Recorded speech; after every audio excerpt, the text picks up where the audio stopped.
As a homeschooling mom of 5, I went from being a depressed coffee addict to being passionate about telling life stories. We are all a product of our past, but the stories we tell ourselves don't have to keep us stuck, especially as it comes to the final episode in this Sex and Story podcast series.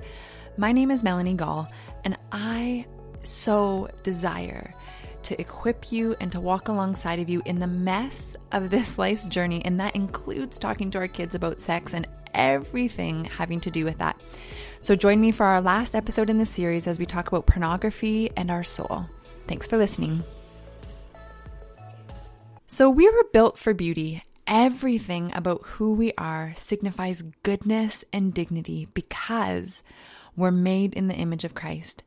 John 17:16 reminds us that we are not of this world, and yet we have to live in it, and we get to live in it. We get to expand the kingdom of God here on earth as we seek to follow Him. That is what He desires for us to do.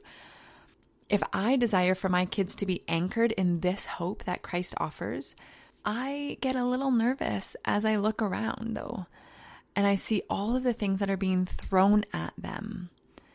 They're opposite of what Christ teaches. How do we help our kids navigate media and social media and songs and books? None of those that have their best interest at heart. Enter the chew and spit method. Hilary Farrar talks about teaching our kids to chew on all of the things that are being sent their way and to be able to have the understanding and the grit to actually spit out or to discern that which is not good or godly. Now, as we look to the issue of porn in this world, we see something that was meant for goodness, which is now marred by sin. God is pro-sex, not just procreation. Remember, it's a good thing. Sex is a great thing that shows us the beauty and the intimacy of the Godhead. Whole sections of the entire Bible talk about it as being enjoyable. And yet, as Christians, we often don't see it like that. I know a lot of Christians who have been tainted by this so-called purity culture that we were taught as kids or as teenagers. The church was so busy saying that sex was bad and we have to go away from sex, instead of talking about a heart posture and the goodness intended for sex and sort of some of the things that could happen when we enter into sexual activity far too early. So when we finally did end up being aroused or having sex for the first time, the wiring in our brain says that sex was bad, but it conflicted with the good feelings of arousal and things that were proper and intimate, especially as we were married. We who grew up with this then quickly realized that there was so much to be desired about this legalistic, shaming way people went around to make sure we didn't have sex before marriage. I definitely agree with this, but not because it's this finger-wagging, shameful act. It's because God intended so much goodness to come from it, to come from a monogamous relationship that's built on the foundations of marriage, because that's how Christ intended it. On the other end, the promiscuous culture isn't great either. We listened to a sermon by my friend Scott Stevenson, and he asked this question: is sex good or bad? Well, I guess it depends on where it's happening. Like a fire, like in the proper place, a fire is wonderful. In the fire pit outside at your campground, roasting marshmallows, and maybe some guitar music is playing in the background. Like that builds good memories. And in the fire pit in your own house to keep you warm. In some countries around the world and some places around the world, like rely on that for the heat of their house and for their food. But what happens when you have fire on your carpet? The dangers and the damage that can occur from that is astronomical. Here's the thing. We all have 4 S's that Dr. Kurt Thompson talks about. The longing to be seen, soothed, safe, and secure. We long to be liked and chosen and needed. Guess what? That is called being aroused. That is arousal, the feeling that we get when somebody chooses us to be on their team. To deny that arousal exists leaves kids doubting what is wrong with them. I don't think that that's something that they really brought in with that purity culture back when we were teenagers.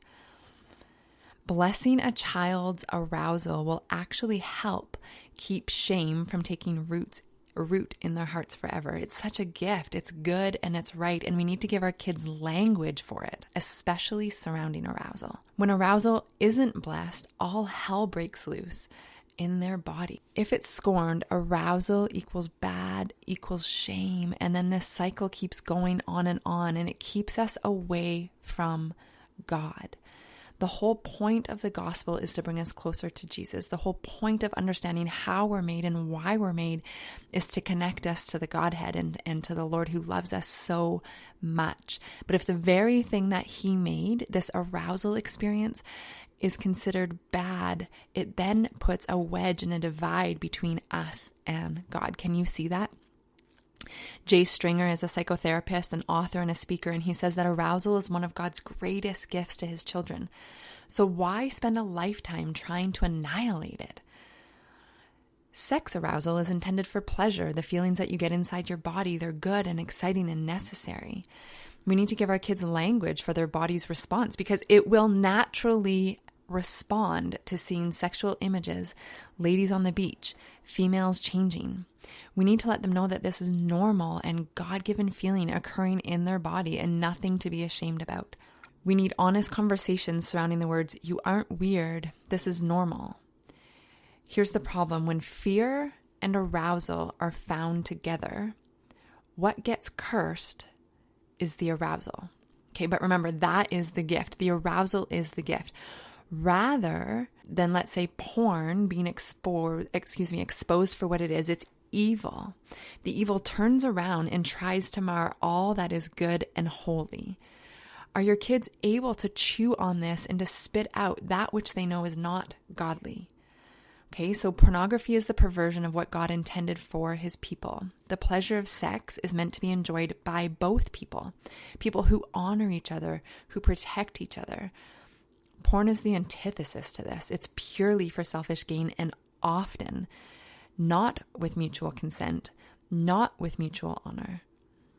Sex is a holy, intimate, worshipful act with the person you love or in a covenant relationship with. And it's the prime place for evil to attack. As we all know, there's been this normalization of porn. 2 out of the top 10 internet sites in the world are pornography sites. There's a single porn site in Canada, get this, that gets 73 million monthly visits.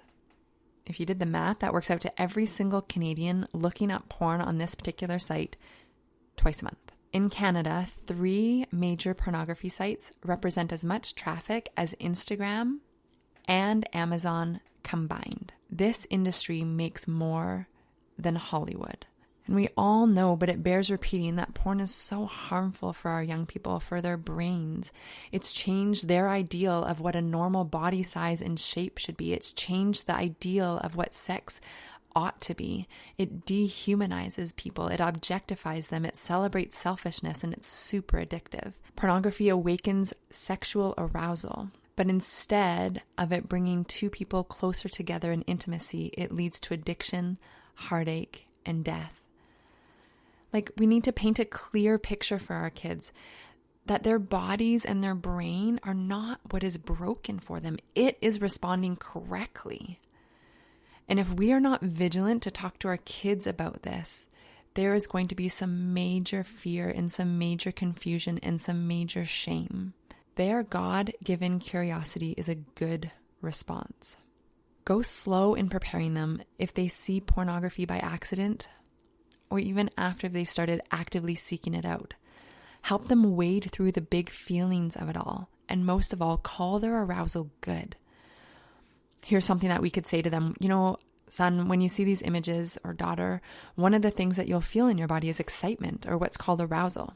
And God made our bodies to participate in all kinds of arousal in all kinds of ways.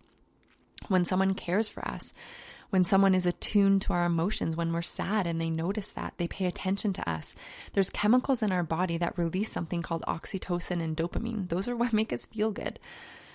There's a scientific biochemical experience that happens inside and outside of sex.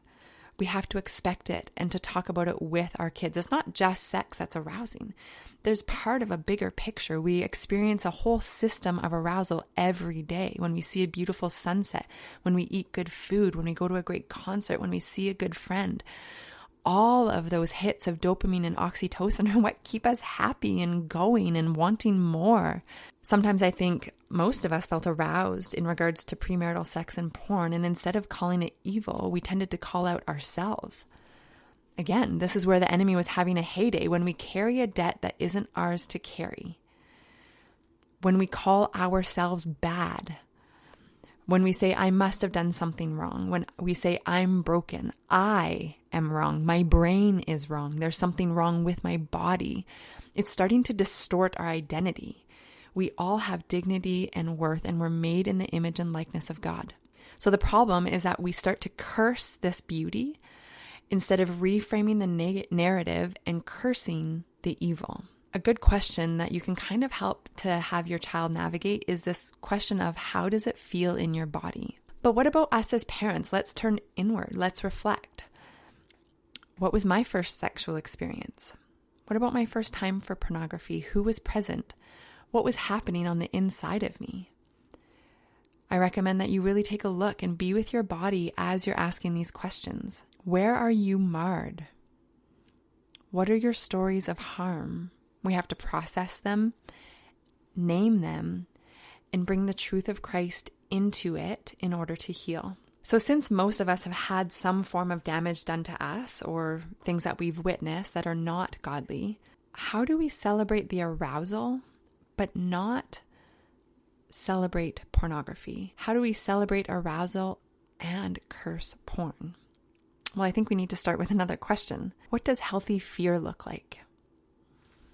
I wonder if we are able to look at this from a side of boundaries that protect us and our kids from chasing every stinking desire we have. 1 John 2:15-16, the Bible knows, Jesus knows that we struggle. It doesn't matter how old we are, whether or not we're married. The writer goes on to say, do not love the world or the things in the world. If anyone loves the world, the love of the Father is not in him. For all that is in the world, the desires of the flesh and the desires of the eyes and the pride of life is not from the Father, but is from the world. Romans 13:14, but put on the Lord Jesus Christ and make no provisions for the flesh to gratify its desires. God knows that our body is going to want things. Our brain is going to want things. 2 Timothy 2:22, so flee youthful passions and pursue righteousness, faith, love, and peace, along with those who call on the Lord with a pure heart. 1 Corinthians 6:16, flee from sexual immorality. Remember the story of Joseph and how Potiphar's wife seduced him? Well, he fled so fast that he left his jacket there. That's what we are to do as well. The biggest issue I see come up time and time again regarding this issue is the lack of self-control. Our desires untamed are the downfall of so many of us, and perhaps even the entirety of humankind. Paul admonishes us in Galatians 5, you, my brothers and sisters, were called to be free, but don't use your freedom to indulge in the flesh, but rather serve one another humbly in love. How much self-control does it take to put away what we want to do and actually serve someone, right? The world we live in demands instant gratification for any and all indulgences that are yelling for satisfaction. Author and speaker Dana Gresh calls this particular study the Great Standing Still Study. In the 1940s, they took 3-year-olds, 5-year-olds, and 7-year-olds, and they asked them to just stand still. There would be a reward at the end if they could manage to do that. The 3-year-olds couldn't do it. The 5-year-olds could give you about 3 minutes, and the 7-year-olds were actually indefinite. They would stand there for up to an hour if needed in order to get the reward. In 2001, 3-year-olds still couldn't do it. 5-year-olds behaved like 3-year-olds. They could not stand still, and 7-year-olds could only stand still for a total of 3 minutes. So get this. In such a short amount of time, the way that our brains have been wired is more and more and more to not have control over our bodies, but allowing our minds and our instant desires and seeking of satisfaction to take over. The other problem that we run into with trying to help our kids with porn or other sexual sins is that we tend to err on the side of behavior modification. Scott Stevenson says that the solution isn't about white-knuckling it or striving or beating ourselves up in hopes to overcome it, but the problem and solution lies in the posture of the heart. So what happens and what would happen if we start to put boundaries around helping to form the posture of our heart? Romans 8:13 says, by the Spirit we put to death the deeds of the body, but it is in His power that our desires change as we seek to be transformed by Him, His word, and His work in our lives. So a question that we need to ask ourselves and also our kids, is it that the desires for things, and at this point anything, is it that our desires are too strong, or is it our desire for Jesus isn't strong enough? As with all the episodes in this series, the talk about over-sexualization and porn doesn't just start when they're teenagers. The verse in Ephesians 5:15 says, look carefully then how you walk. Be careful how you walk and how you lead and how you guide, not as unwise but as wise, making the best use of the time because the days are evil. And evil is after our children. They're growing up in a world from the time they are babies where impure sexuality is starting to be normal and maybe always has been. Dana Gresh also mentioned something in a podcast about dolls, and my ears perked up. Not only do we need to teach the importance to our girls specifically about the importance of modest dressing, fashion, and beauty, but crazy to think that it actually starts with dolls that they play with and that are available in the stores and everywhere they look. I've never been a fan of Bratz dolls with their fishnet stockings and big breasts. I suppose Barbie is questionable with that as well. We've all heard the arguments against Barbie as a stereotype for women, with her apparent ideal body shape and yet ridiculously disproportionate figures. But also the monster dolls, they're so sensual looking, having makeup and mini skirts, and they're kind of weird too, like a vampire. Is this the picture of loveliness that we want to instill in our daughters? And as for boys, I mentioned music above. Most of us have heard of the rapper Eminem. Back in the day, I worked on the streets of Toronto with the homeless and those in the red light district, and I would blare Eminem on my way to work, zooming down the highway, blasting out my window. It seemed fitting for the atmosphere that I was preparing myself to enter, but it was horrible and not at all what I needed to be listening to. He has some very sexual and sometimes violent lyrics, terrible language. Did you know that he wouldn't actually let his daughter listen to any of that music, so he created clean versions for her? Did you know that Madonna didn't actually let her kids watch TV? She didn't want them to see the craziness of her and her kiss with Britney. She wouldn't let her daughter see that. She took her out of the audience for that particular part of the show because they know what we need to know. That what our kids see, they want to be and they want to mirror. Do we take that seriously enough? I want to quote Dana here when she says, quote, I just say you have to take a step back in this culture and ask, am I going to be part of the mindless masses that just enter into the line and get funneled through hearing all these same messages and to hear the same without regarding the consequences of where these choices are leading us as a nation, end quote. The truth is we're sexualizing our kids at earlier and earlier ages, and we have to push back and go, as parents, will we be the parents? Will we appropriately protect the modesty, the innocence, and the spiritual condition of our children? Now, I'm not perfect at this at any means. This year, the Lord gently nudged me about my bathing suit choices in front of my teen sons and their friends. Yes, it's true, I'm not responsible for their choices ultimately. But could I be more of an outpost of goodness and godly beauty for them to look up to, simply by wearing a full-piece, modest bathing suit? Probably. So why wouldn't I? Another area that we need to be on guard for with all the cell phones and the kids these days is the area of sexting. It's been reported that girls as young as 10 have received these kind of messages, and girls as young as 12 have sent them. Like, what the what? What factors motivate it? Well, 82% that partook in the study said that it was to get attention. 59% say that it was to make them popular, and 55% say that it's to get a boyfriend. At the age of 10 and 12.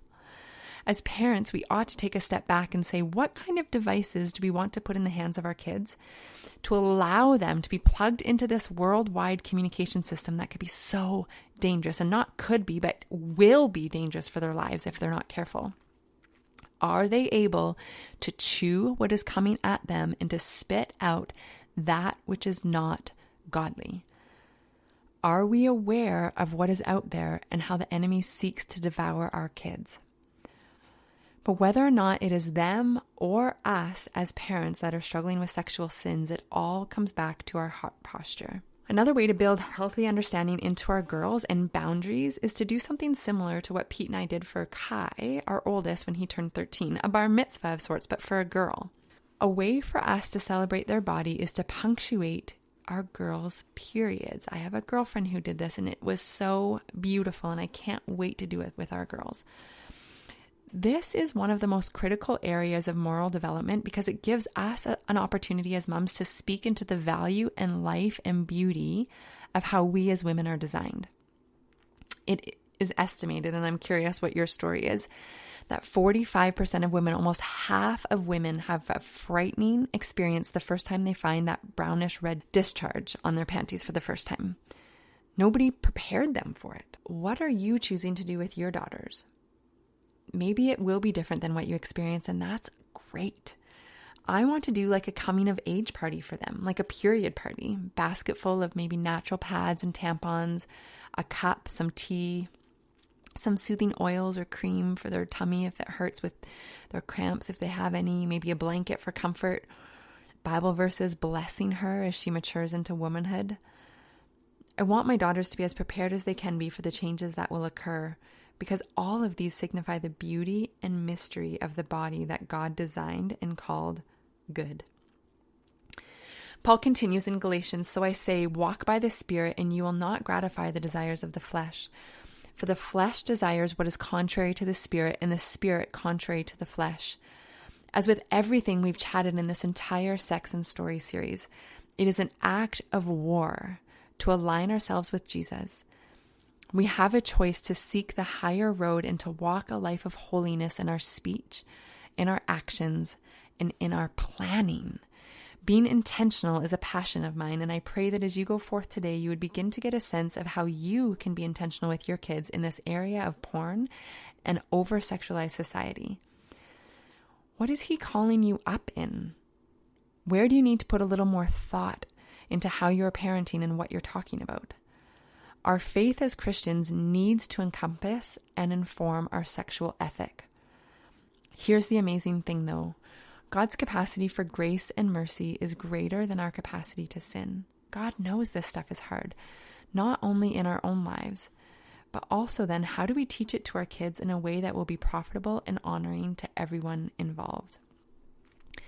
I pray that as you go on with your day, that you have this sense of how much you're loved, and how much you make a difference, not just to your kids, but in the entire world around you. May the Lord bless you as you go today. Thank you so, so much for listening.